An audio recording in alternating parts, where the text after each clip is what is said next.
नमस्कार दोस्तों, स्वागत है आपके अपने यूट्यूब चैनल संस्कृत अड्डा पर। दोस्तों, अगर आप हमारे चैनल पर पहली बार आए हैं तो हमारे चैनल को सब्सक्राइब करें और साथ में जो बेल वाला आइकॉन है उसे जरूर दबाएं, जिससे जो आपको हमारे आने वाली वीडियो की नोटिफिकेशन मिलती रहेगी। और दोस्तों, अगर आपने जो हमारी पहले वाली वीडियो नहीं देखी है तो उसे आप आई बटन पर क्लिक करके देख सकते हैं। और इस वीडियो की PDF आप हमारे टेलीग्राम ग्रुप से भी प्राप्त कर सकते हैं, उसका लिंक आपको डिस्क्रिप्शन में मिल जाएगा। तो दोस्तों, वीडियो शुरू करते हैं। हमारा फर्स्ट क्वेश्चन है, आचार्य विश्वनाथ की काव्य परिभाषिक शब्दावली है। तो आचार्य जो विश्वनाथ जी हैं, इनकी ये काव्य परिभाषिक शब्दावली इनमें से कौन सी दी गई है? ऑप्शन हमारे रमणीयार्थ प्रातिपदिकम काव्यम, वाक्यम रसात्मकम काव्यम, वक्रोक्ति काव्यम जीवितम, या तद अदोषौ शब्दार्थों से गुणाओं अलंकृति ही। तो इनमें से जो विश्वनाथ जी हैं, इनकी ये जो परिभाषिक शब्दावली इनमें कौन सी कृति है इनकी? राइट आंसर है ऑप्शन बी, वाक्यम रसात्मकम काव्यम।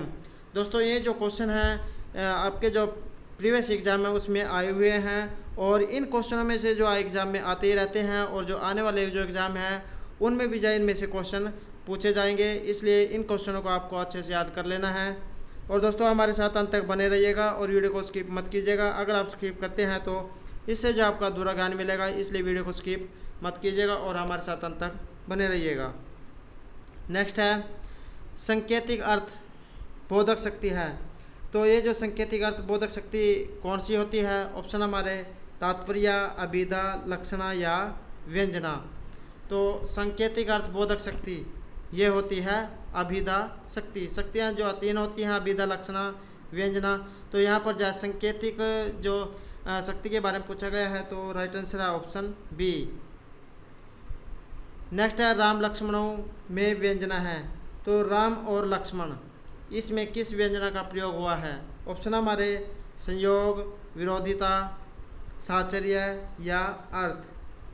तो राम लक्ष्मणों, इसमें जो है साहचर्य व्यंजना का प्रयोग हुआ है। नेक्स्ट है, हितो मनोहरी च दुर्लभम वचन है, यह कथन किससे संबंधित है? हितकारी और जो मनोहर वचन है ये दुर्लभ होते हैं, क्योंकि दूसरों को दुख देने वाले, पीड़ा देने वाले तो बहुत मिल जाते हैं, लेकिन दूसरों को जो है हित चाहने वाले और अच्छा जो बात बताने वाले व्यक्ति बहुत कम मिलते हैं। इस प्रकार का जो एक कथन कहा गया है, इसका संबंध किस काव्य से है? ऑप्शन हमारे अभिज्ञान शकुंतलम, किरातार्जुनीयम, नैषधीयचरितम या मेघदूतम। तो हितम मनोहरी च दुर्लभम वचन है, यह जो सूक्ति ली गई है यह ली गई है किरातार्जुनीयम से। राइट आंसर है ऑप्शन बी, किरातार्जुनीयम। और किरातार्जुनीयम जो ये ग्रंथ है ये भारवी के द्वारा रचित है।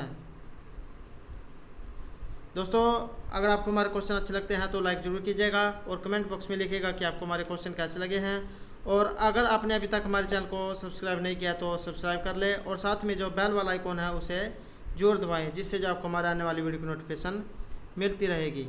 तो नेक्स्ट है हमारा, अहो दुर्बलता बलवत विरोधिता, यह उक्ति किसने कही है?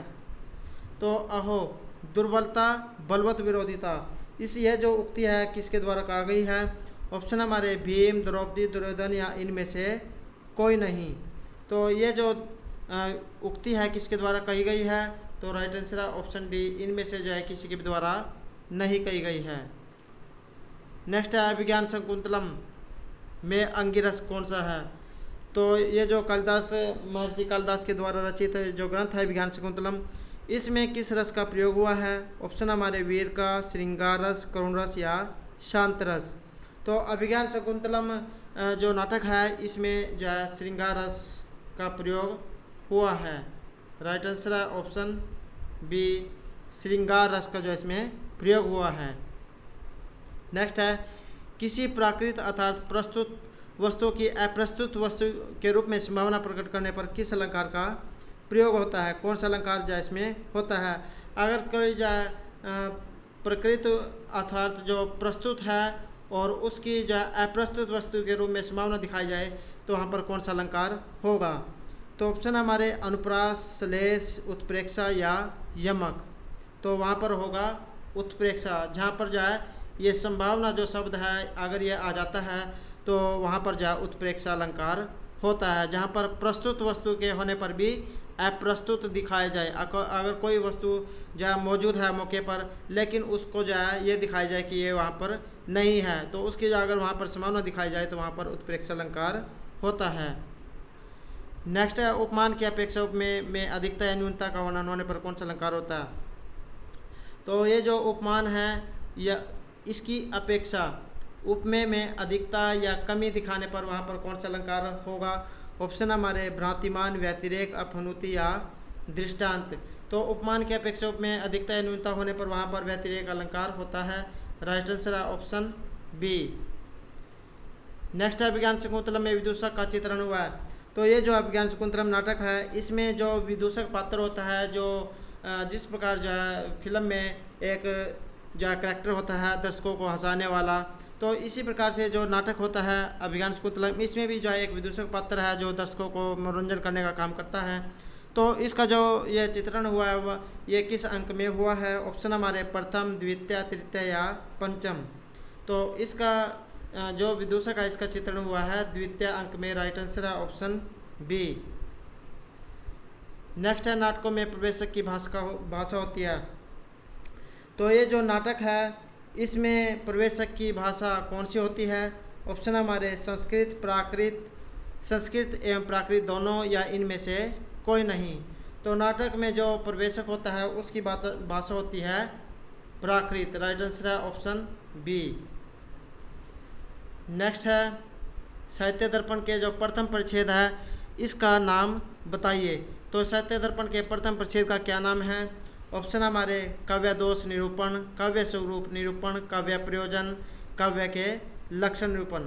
तो साहित्य दर्पण में जो है 10 परिच्छेद हैं और इसका जो प्रथम परिच्छेद है इसका नाम है काव्य के स्वरूप निरूपण। राइट आंसर है ऑप्शन बी, काव्य स्वरूप निरूपण। नेक्स्ट है विक्रम उर्वशी का विदूषक। तो ये जो नाटक है विक्रम उर्वशीयम, इसका जो विदूषक है ये कौन है। ऑप्शन हमारे माणवक, मैत्रेय, वसंतक या माधव्य। दोस्तों जो है विदूषक से संबंधित क्वेश्चन भी एग्जाम में जरूर आते हैं और तो इन क्वेश्चनों को आपको जो है अच्छे से याद कर लेना है क्योंकि इनमें से जो है क्वेश्चन एग्जाम में आते रहते हैं। तो ये जो विक्रम उर्वशी नाटक है इसका जो विदूषक है उसका नाम क्या है। तो राइट आंसर है ऑप्शन ए, माणवक। दोस्तों आपको जो है इस तरीके से भी याद कर लेना है, जैसे यहाँ पर विक्रम मोरवशी तो यहाँ पर भी माँ और अणा।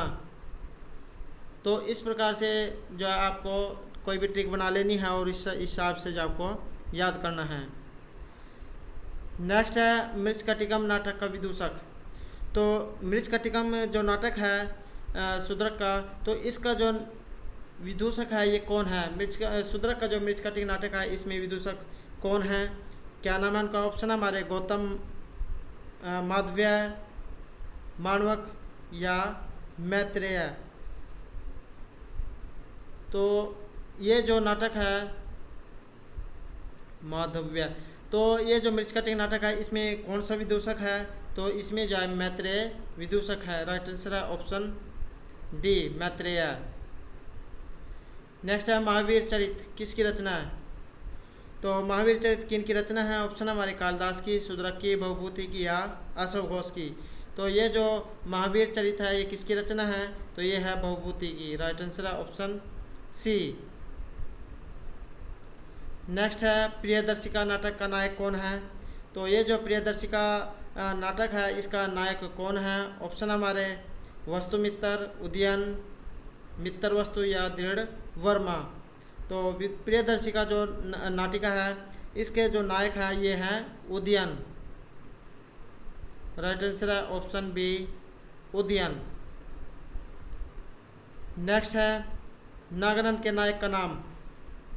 तो ये जो नागानंद नाटक है इसका नायक कौन है। ऑप्शन हमारे जीमूतवाहन, दुष्यंत, उदयन या शंखचूड़। तो नागानंद जो नाटक है इसके नायक का नाम है जीमूतवाहन। राइट आंसर है ऑप्शन ए, जीमूतवाहन। नेक्स्ट है सहहरि में कौन सा समास है। ऑप्शन हमारे अविभाव समास, तत्पुरुष समास, बहुब्रीहि या द्वंद्व समास। तो सहहरि। तो दोस्तों जो राइट आंसर है ऑप्शन ए, अविभाव समास।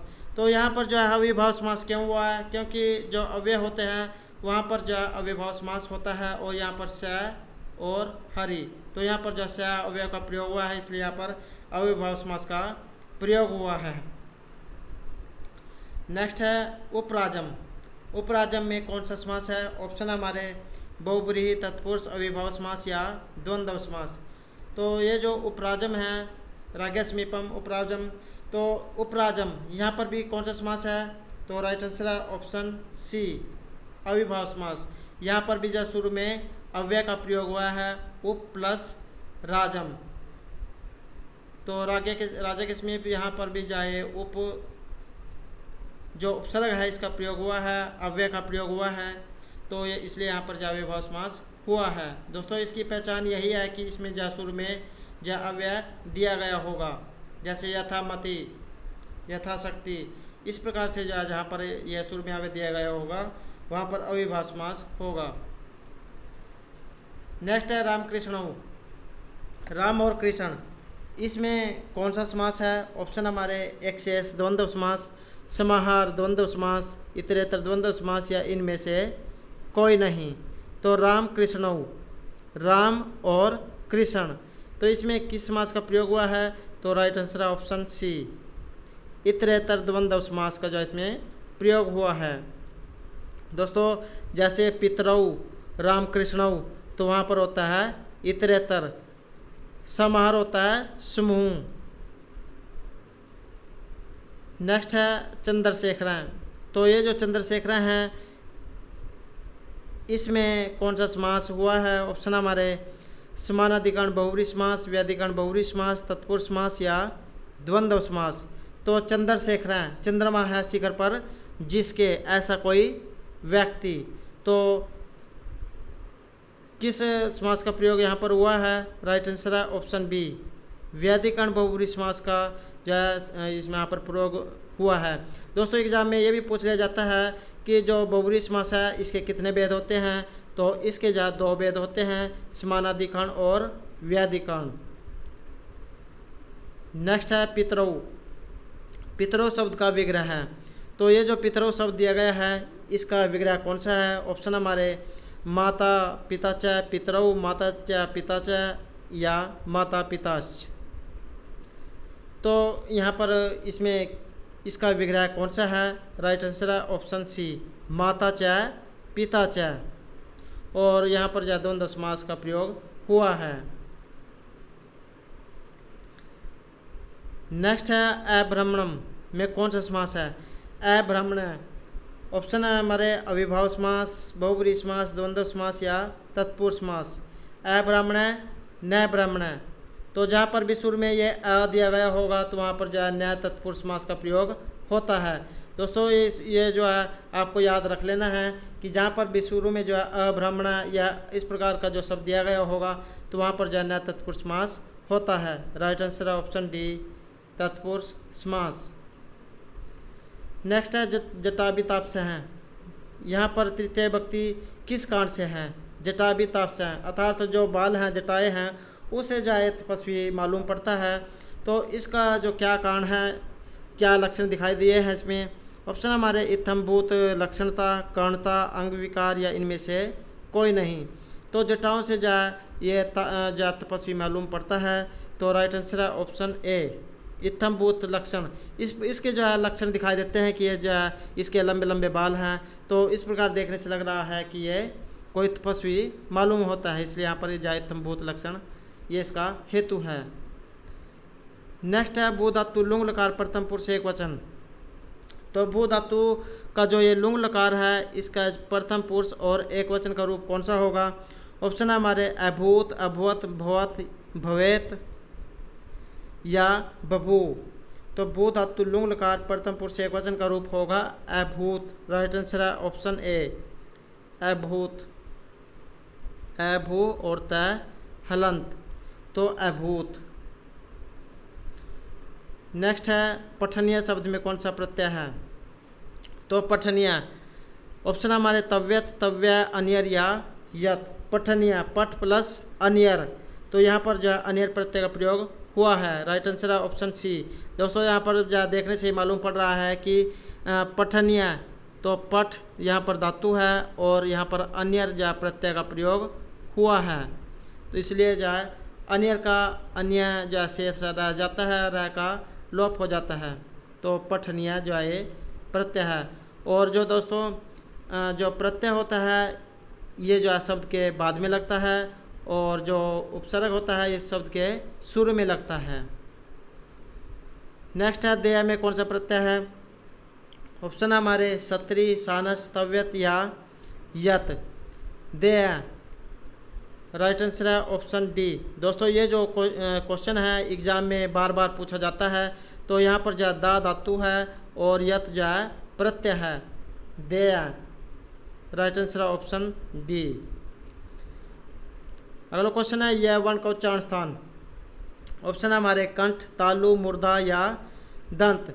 तो इचु यशा नाम तालु, ऋतु सा नाम मूर्धा, लिरित उर्सा नाम दंता, उपपद्यमा नाम औष्ठौ। तो यह ई य इचु यशा नाम तालु, ऋतु सा नाम मूर्धा, लिरित उर्सा नाम दंता। तो यो यहाँ पर जो है इचु यशा नाम ई च्वर्ग य और स, इनका जो उच्चारण स्थान है ये क्या है? तालु। इचु यशा नाम तालु। राइट आंसर है ऑप्शन बी। नेक्स्ट है ग का उच्चारण स्थान। तो ग का जो उच्चारण स्थान है कौन सा है? ऑप्शन है हमारे ओष्ठ, दंत, कंठ या तालु।